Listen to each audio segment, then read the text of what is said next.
Spot the deliberate mistake. You've got me preaching this morning. On your notice sheet it should be Andrew, but he very kindly gave me one last chance to preach before I go. And what a pair of readings we have. I love that last phrase, the measure you give will be measured out to you. And as we heard in the children's talk with the two girls who'd fallen out, when Susan came into the dress shop to buy that material that Janie so desperately wanted for herself, Janie could have measured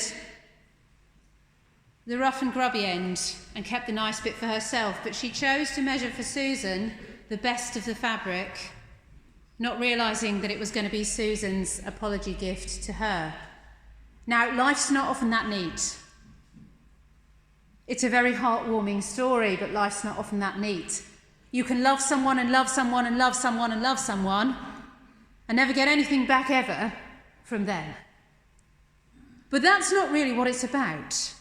Because it's not about the give and take of reward. And Jesus makes that clear earlier on in the reading when he says, even sinners lend to sinners expecting to get paid back. Even sinners love those who love them.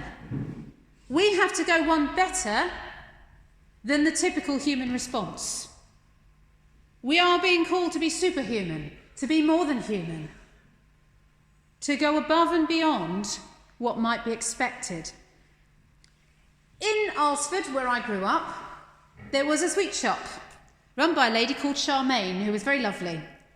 And one of the things I remember about Charmaine was that whenever we were getting sweets, and they used to have all the jars behind the counter and you'd tip them out and weigh them and measure them and what have you, for one or two of us kids, who she possibly knew didn't have as much money as the rest, she would put a few extras in. The scale would tip just a little bit. So my bag of sherbet lemons would be bulging in a very satisfying way as I handed over my pocket money. And that meant a lot to me. And one winter we had a sort of night fair in the village, and I was on the Brownies or Girl Guides, I can't remember which, I think I was still a brownie then, on the stall. And we were selling popcorn balls and sweets and this and that, and up comes Charmaine. And I took great delight in selecting for her the biggest popcorn ball and the most bulging bag of treats. And it was my way of saying thank you, and I have noticed that you are kind to us. You are kind to us children. Now, I hadn't thought of that for years until I was preparing for this sermon, but it's amazing how acts of kindness can embed themselves in you and change and transform you, even sometimes without you realising. There's a parable of two men who were wandering in a desert. Both were friends, and they were wandering towards a water source. And on the way, in their delirium and their struggle, one man hit the other man in the face. And he didn't even apologise. And his friend knelt down and wrote on the sand, "Today, my best friend hit me in the face." And then the two men walked on. And they reached a place where they found water. And they both rushed towards the water. And the man who'd been hit got to the water first. The only problem was that there was also quicksand, and he got stuck in it and began to struggle and to sink.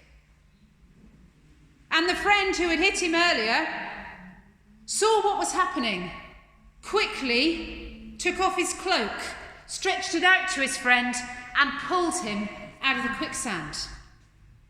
They had their drink, and before leaving that place, the friend took one hard rock and went over to one of the big rocks beside the watering place, and as hard as he could, he dug these words into the rock: "Today, my best friend saved my life."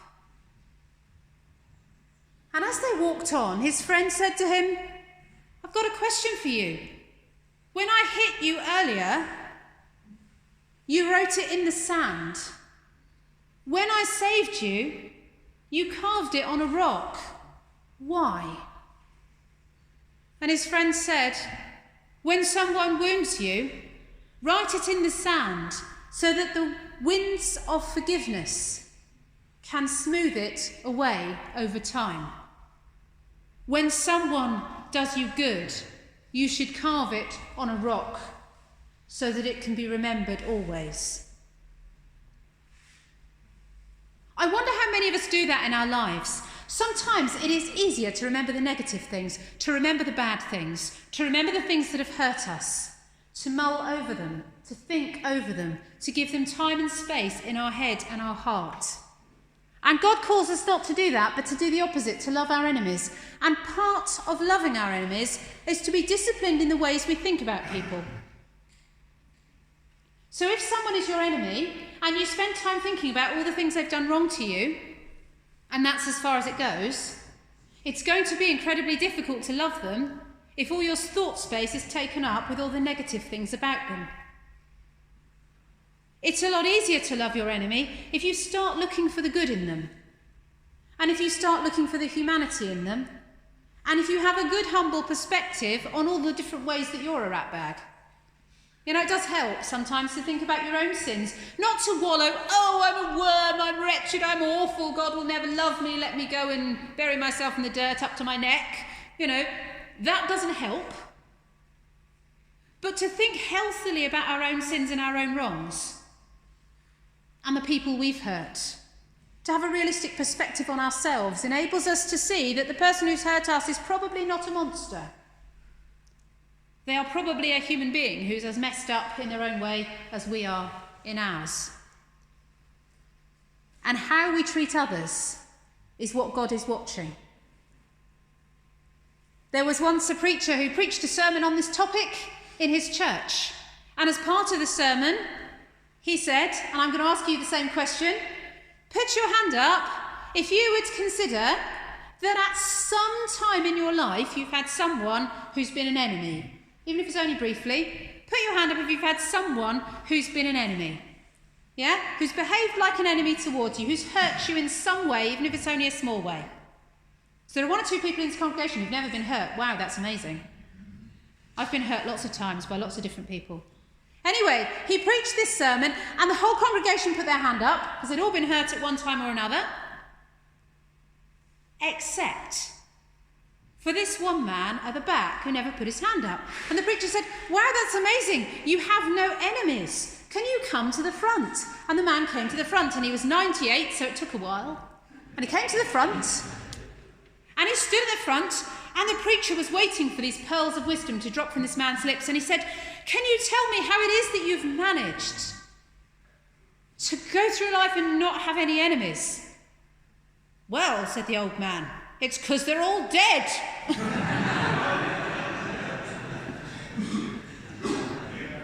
The reality is, I don't think there's one of us that's never been hurt by somebody else. I don't think there's one of us that's never thought unkindly about another human being. If there is, please see me out after the service. I'd like to know your secret, because I haven't managed it. I can't even manage it for a month, never mind for a lifetime. We all think badly of one another from time to time. Now, there are some people who misuse this reading. Love your enemies, do good to those who hate you. There are some people who misuse this and say, well, this means that if someone's abusive and dreadful to you, you should put up with it. No, that is not what Jesus is saying. Jesus is not saying if you're in an abusive and awful relationship, you should stay in it. Jesus is not saying that if you are at risk from someone, you should continue to stay in a position where you are at risk from someone. That isn't the teaching of the church. It's not the teaching of Jesus. And Jesus himself didn't live by that. John 2:23. Now, while he was in Jerusalem at the Passover festival, many people saw the signs Jesus was performing and believed in his name. But Jesus would not entrust himself to them, for he knew what was in them. Jesus knew what was in people's hearts. He didn't just entrust himself to anybody. When Jesus was teaching and the Pharisees and Sadducees and the teachers of the law gathered round and they're about to lay violent hands on him, what does he do?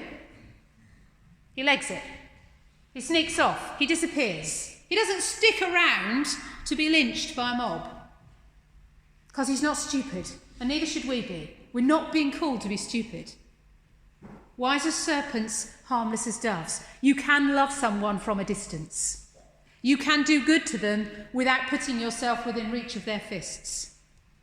I want to make that very clear because often Christians misuse this reading and give some very bad advice to people in abusive situations.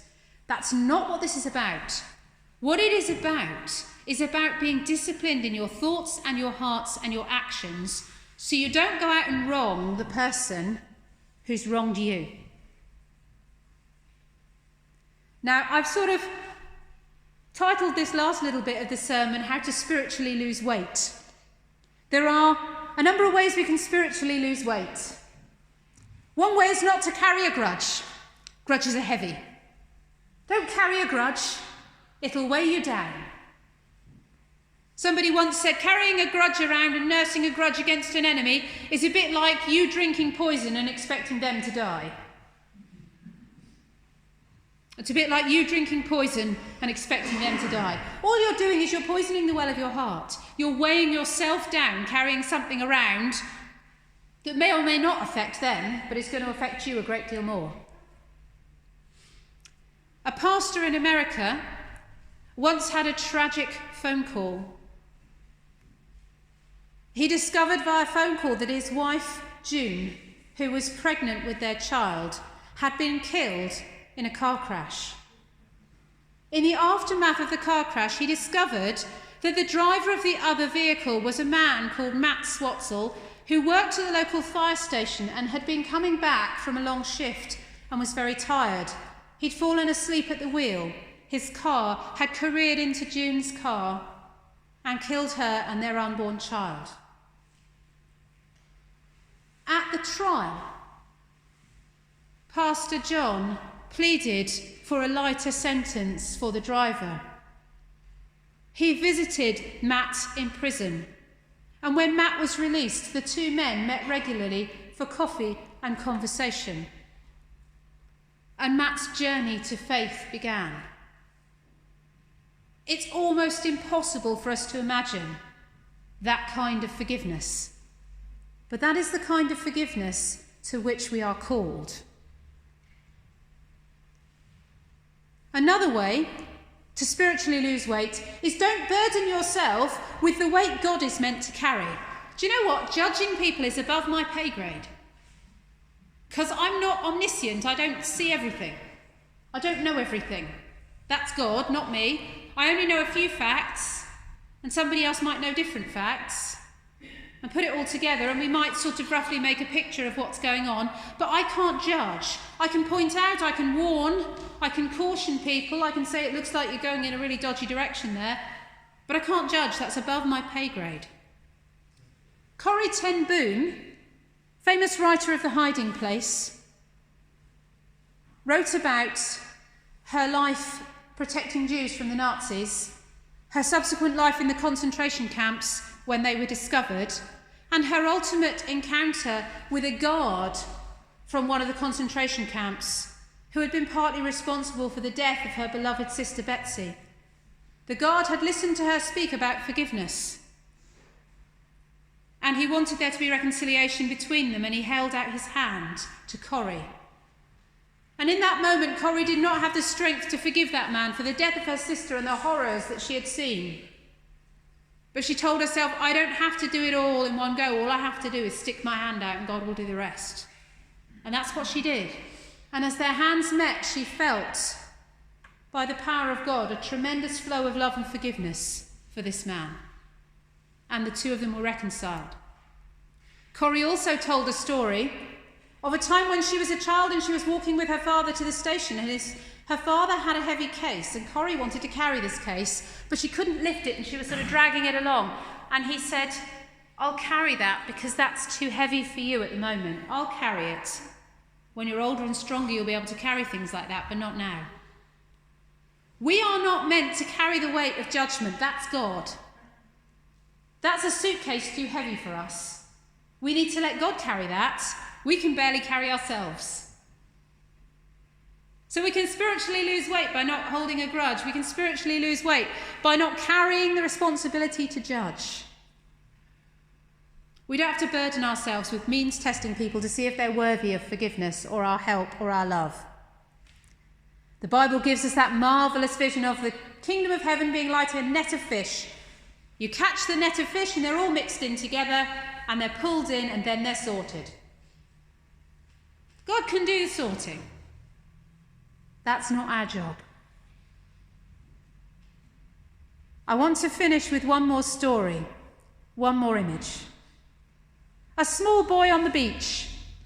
He's walking along with his parents and he sees out in the waves a starfish floating. Oh, it's beautiful. He wants to go out and he wants to grab the starfish and his mum and dad are on the beach going, go on then, go on then. And he starts out into the waves and then he stops and comes back and cries. And his mum and dad say, no, it's all right, you can reach it. It's really not that deep, go on then. And he starts to go out again. And then he turns back and he cries again. And his parents say, go on, you can get it. He says, I can't. Yes, you can. No, I can't. Why not? Because I've got shells in my hands. And his two little hands were so full of the shells he'd gathered on the beach, he didn't have any hand left to go and grab this amazing starfish. I want to leave you with the thought today, what are you holding in your hands that you can let go of? I've done this exercise with you before, where we do a closed fist and we open it out. I'm not going to do it today, but I encourage you to think, what am I holding? How can I spiritually lose weight? How can I make myself lighter and more able to run with God's love towards those who need it? How can I empty my hands so that they're free to love and bless and serve my neighbour and my enemy? Because that is our calling, to love and serve people, not because of who they are, but because of who we are.